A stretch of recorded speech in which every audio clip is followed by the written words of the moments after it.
Today, we're addressing an intriguing question that often sparks debate among gardeners. Is grass a weed?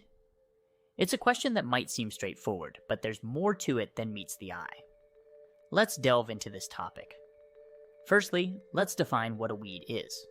In the simplest terms, a weed is any plant that's growing where it's not wanted. It's not about the species of the plant, but rather its location and impact.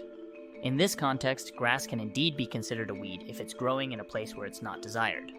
For example, grass growing in your flower beds, vegetable garden, or in the cracks of your driveway can be classified as a weed. However, in your lawn, grass is obviously not a weed.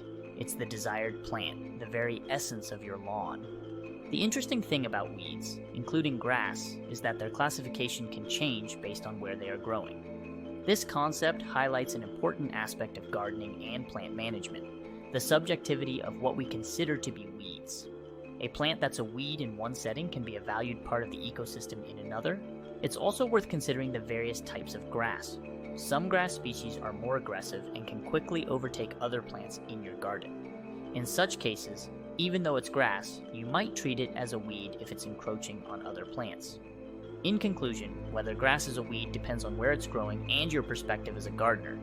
In your lawn, it's the star of the show, but in other parts of your garden, it might be an unwelcome intruder. Thank you for watching. Remember, the world of plants is full of nuances, and understanding these can make you a more effective and thoughtful gardener. Whether it's grass or any other plant, consider its role in your garden and manage it accordingly. Happy gardening!